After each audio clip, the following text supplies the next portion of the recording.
Hi there and welcome. My name is Michelle Fleming and I'm a knowledge broker with the Ontario Centres for Learning, Research and Innovation in Long-Term Care at Bruyere, or the CLRI for short.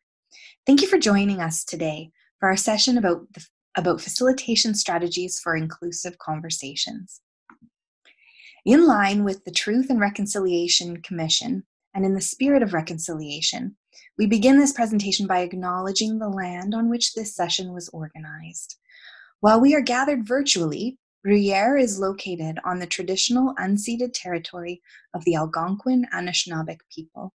The Algonquin peoples have lived on this land since time immemorial. We are grateful to have the opportunity to be present in this territory. Today, this place reminds us that our great standard of living is directly related to the resources and friendship of Indigenous peoples. As settlers, this recognition of the contributions and historic importance of Indigenous peoples must be clearly connected to our collective commitment to make the promise and challenge of truth and reconciliation real in our communities.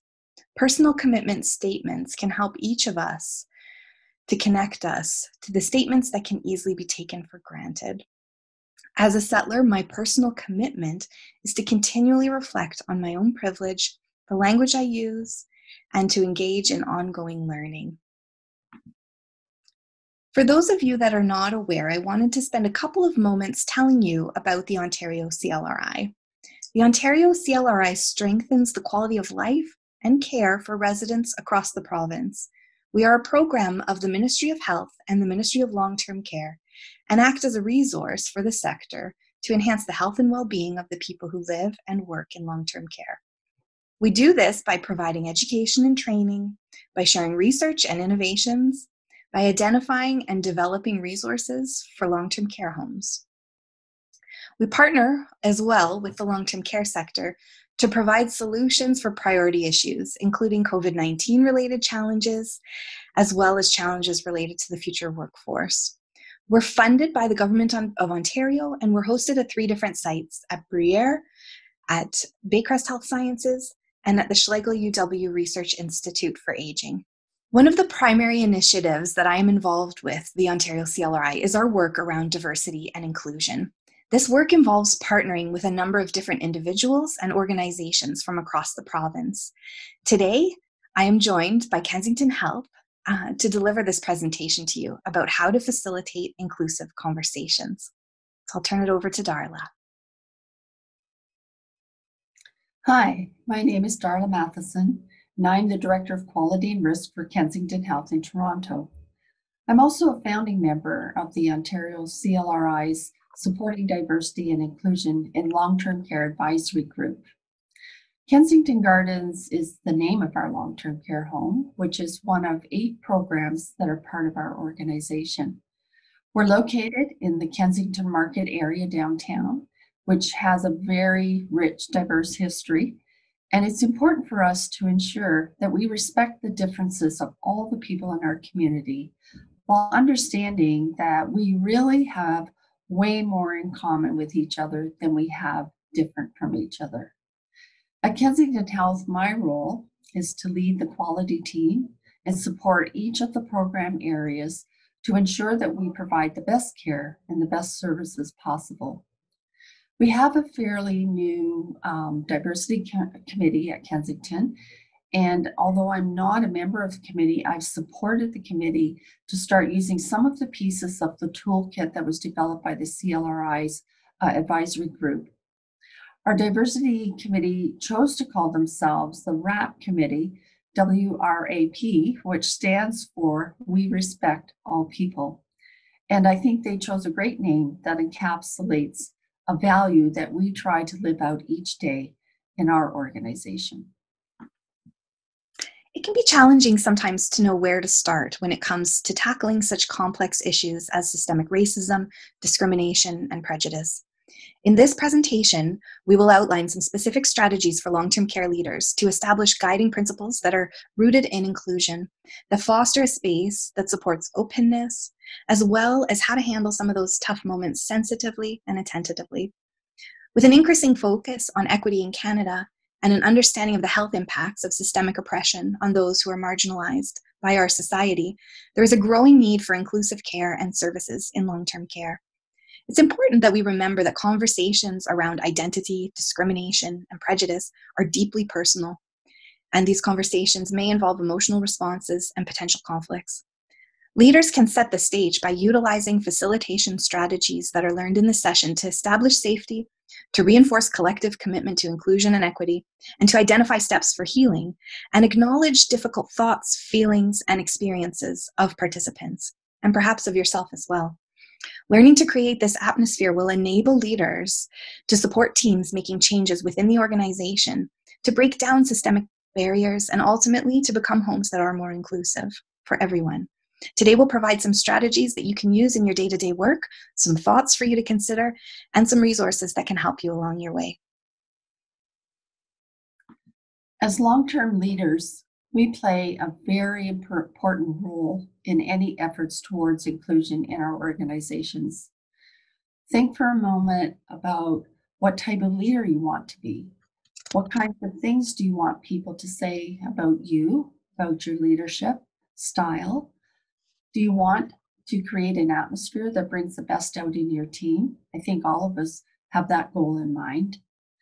Reflect on your personal perspectives on inclusion and diversity and how they compare to your long-term care's approach. How does the similarity or the difference impact your effectiveness within your organization? Think about your ability to influence or implement what your leadership requires. Does your organization's priorities match its actions? For example, an organization may be seen to prioritize compliance by policy or by rules, yet employee attitudes and actions seem to prioritize social justice. Here are a few tips that can help you on this journey.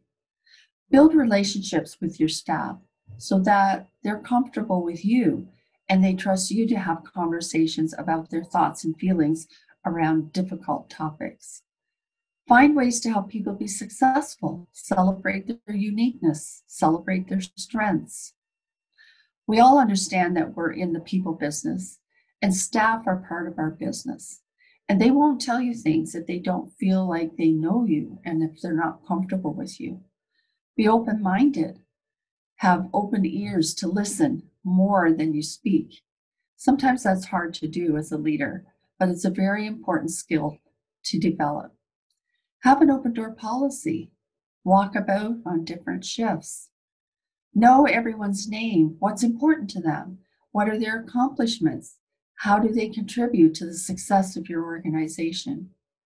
Never forget that people will remember how you make them feel. Having a curiosity about what's going on at all levels really helps a leader understand their organization and the staff that they're working with. Understanding what's going on with the team, with the group, with the person. Ask questions and really listen to the response. Lean into the discomfort. Brené Brown is a research professor at the University of Houston and an author. One of the things that she talks about is leaning into the discomfort. In the context of our conversation today, what is meant by this is that it's okay to feel discomfort when ideas and conversations arise that may be difficult, like conversations about your own or others' inherent biases. That or the experiences that you or others have had around diversity and around inclusion. The first reaction, your first reaction, others' first reactions might be to sidestep the discomfort that comes with these types of conversations. But accepting the discomfort and having the courage to break through to mutual understanding can be a very good way to build a culture of acceptance and respect. Sometimes the way to grow and change as a person or as an organization is to take the risk, to feel the discomfort, and then have respectful conversations about what that makes us feel and why we feel the way we do. Before we move on to covering our 5 practical steps, we want to clarify a couple of definitions. What do we mean when we talk about diversity? And what do we mean when we talk about inclusion? Diversity is all about understanding that each individual is unique and recognizing our individual differences. These can be along dimensions of race, ethnicity, gender, sexual orientation, gender identity, socioeconomic status, age, physical abilities, religious beliefs, political beliefs, and other ideologies. We often tend to associate the word diversity with racial diversity, but in fact, that is just one dimension of the human reality. We differ on so many other regards, and really we are a tapestry of our various identities that make up us as humanity. Inclusion is about ensuring that all individuals, regardless of their abilities or healthcare needs, are respected as valuable members of their community. So in practice, in long-term care, what this looks like is engaging residents in decision-making and initiatives. It also involves including families in the decision-making, bringing frontline staff to the table as well.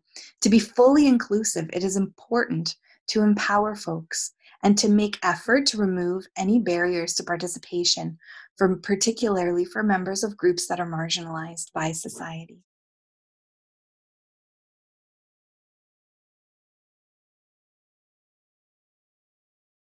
We're now going to share with you 5 practical steps to nurture diverse, welcoming, and affirming communities.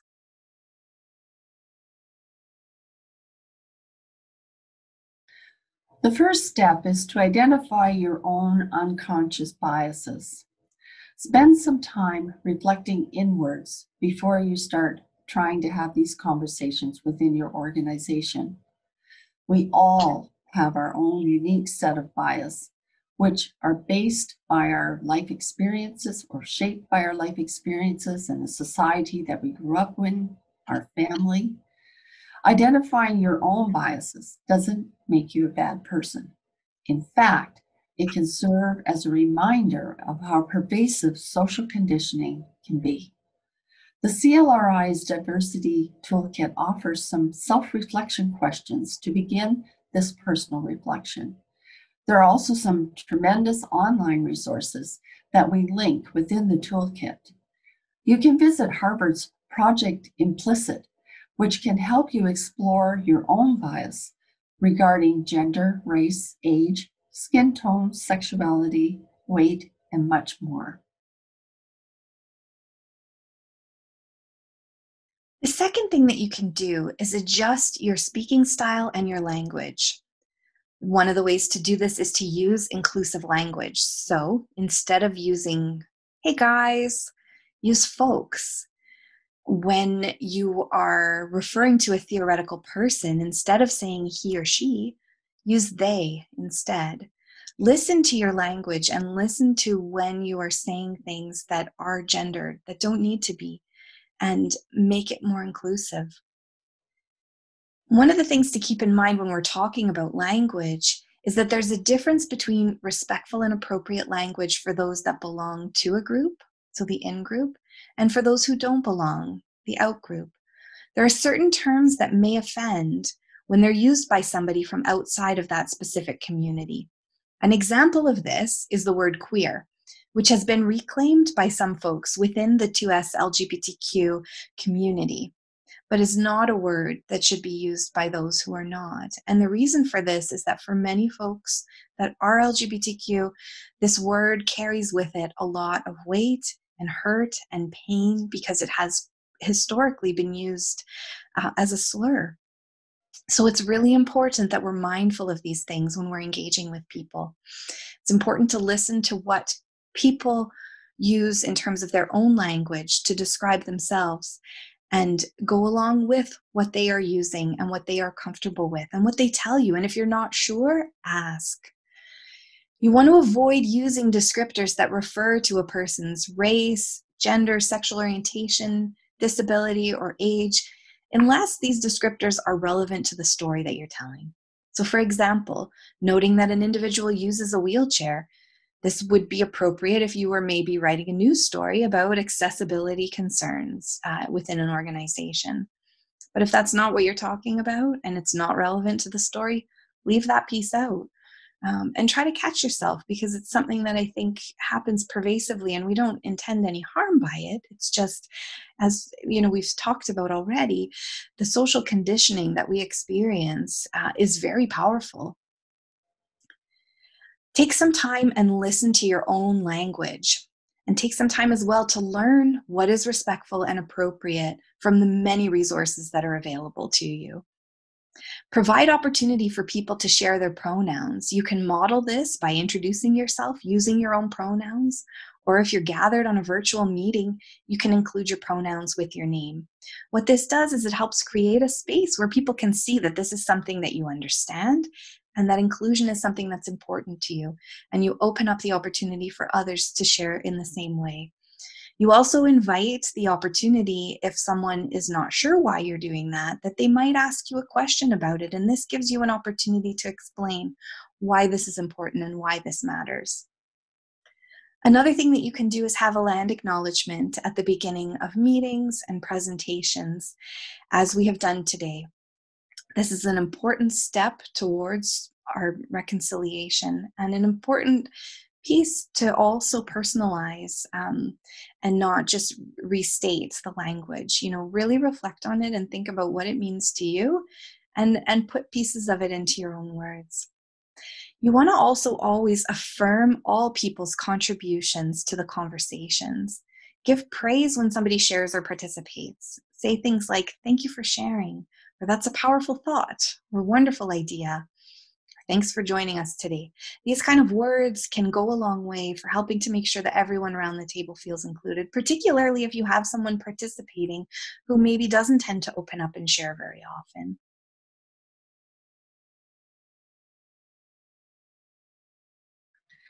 The third step that you can take is to listen and accept. Conversations about inclusion are often just as much about the emotions that come up as they are about the hard truth. Providing time and space for this reflection is important.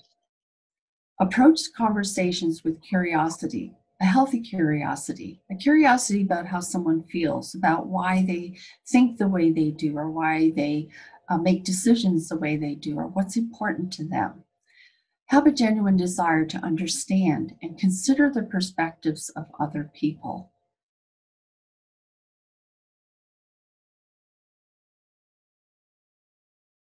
The fourth thing that we can do is focus on building relationships and building trust. Trust is vital to inclusive conversations. Without trust and acceptance of people just as they are, people do not open up and share their experiences or express vulnerability. Inclusion requires intentional, active, and ongoing efforts to promote a sense of belonging and full engagement of all team members, residents, and families. Having an inclusive leadership style will help create a safe environment where all team members can speak up, be heard, and feel welcome. Darla talked earlier about some strategies that you can employ to help that happen. And really, it's about just being present and being visible on the floor as much as possible, and being visible on all shifts. It's about a lot more than just having an open door policy. It's about physically being there and taking the time to connect with people, especially right now in light of the COVID-19 pandemic. Everyone is experiencing this in different ways, and it is hard for everyone. And it's important sometimes that we take time to slow down and connect with the humans that we're working with. When you're holding a conversation about inclusion, be really clear about the goals and objectives of that conversation. Emphasize the importance of having everyone take the discussion seriously by showing acceptance and respect of the responses without prejudice or judgment. And I think it's important as well to normalize the difficult nature of this topic. For example, you can say something when you're opening up. "This is not an easy topic. Not for me, not for most people." For many people, issues that relate to diversity and inclusion, such as race, ethnicity, religion, sexual orientation, These things are connected to past experiences of discrimination, stigmatization, and harassment, even personal threats to personal safety.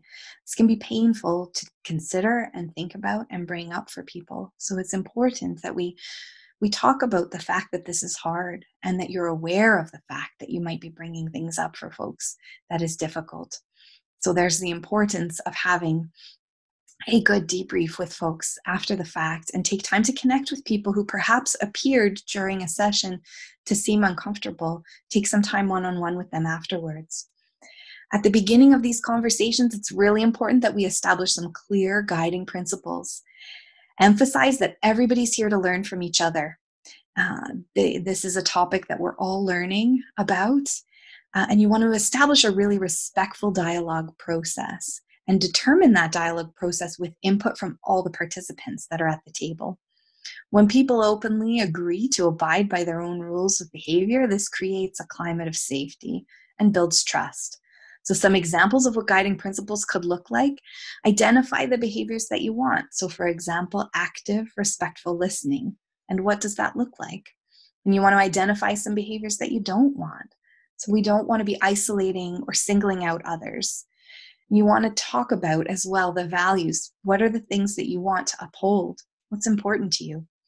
And during these conversations, always be mindful of who is included and who is excluded, who is underrepresented, and who is just plain erased by certain claims and opinions. Look around the table and who do you have there? Have you got all the voices that you need?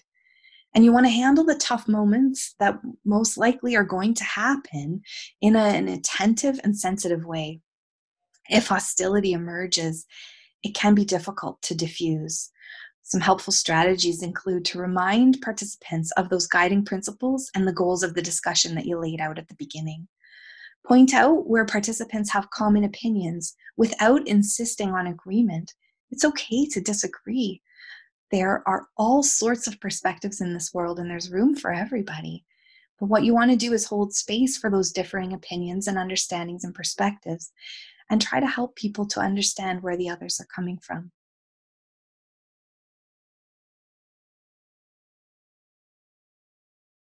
So to further build on what Michelle just was talking about, the fifth step is get diverse perspectives around the table. Look around the committees you're involved with or the tables that you sit at and at the teams that you work with. Is there diversity in your leadership, on your board, on your committees, within your departments? Is the diversity that you see reflective of the diversity in your organization, the diversity among your resident group or your community outside of the organization? Have a diverse cross-section of perspectives and skills. Doing this provides the richest environment to nurture creativity and innovation. There's a significant value in experiences with multiple perspectives. You learn a lot. That's one thing that I've learned, that the more perspectives that I hear or that I'm exposed to, the more I learn. Reducing barriers to participation and to engagement. Make that your goal. Look around and see what those barriers are and try and reduce them or eliminate them so that conversations can flow. Consider accessibility. Consider the level of language of the materials that you're providing to participants. Diverse representation on family councils, resident councils, any other advisory committees that you have is really important for a number of reasons. Long-term care is a service that ultimately touches people's lives. Health service providers need to develop culturally appropriate care that's sensitive to social and to cultural differences, to preferences, and to the needs of a diverse group of people. For the people who may face the most challenges in navigating the health system, such as populations who are marginalized by our society, this means making clear efforts and intentional efforts to involve those that have lived experiences in the decision-making process in your organization. So the Ontario CLRI has a number of resources that can help you in your journey towards inclusion. And these resources are all available free of charge. We would encourage you to explore our toolkit entitled Embracing Diversity, a Toolkit for Supporting Inclusion in Long-Term Care Homes. This toolkit was developed with our Supporting Diversity and Inclusion Advisory Group and was released this past June.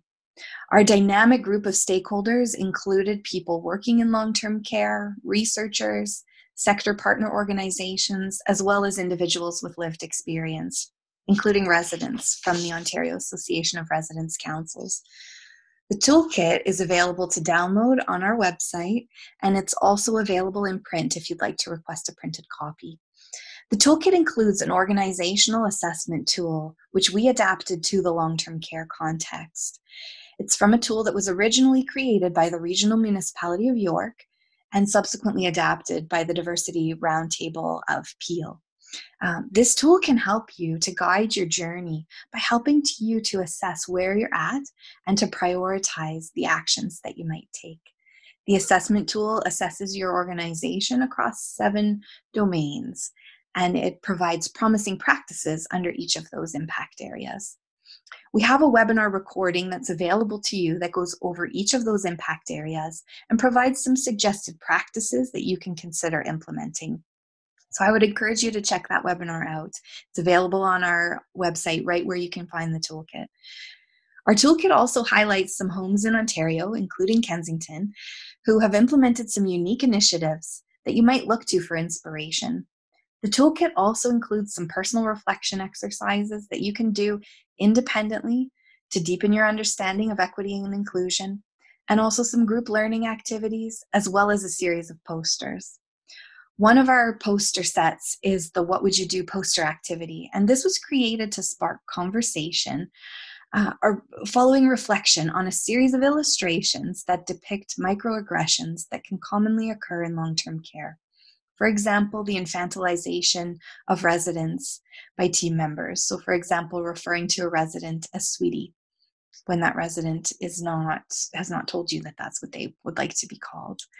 And also situations that encourage participants to consider how they would respond. So for example, discovering that a new resident is transgender while helping them to have a bath. So these posters are really designed to be conversation starters, and the toolkit includes a facilitation guide that gives you some suggestions and some questions for how to facilitate and have those conversations. I would encourage you to learn more about our diversity and inclusion resources, and also to explore some of the other Ontario CLRI resources and tools that are available free to you at our virtual booth here at the conference. I thank you so much for your engagement in our session today, and hopefully these tips will help in creating a more inclusive environment for your long-term care home. If you have questions, we invite you to reach out to us, and we'll be happy to help you out as you go along your journey right along with us. Have a wonderful day.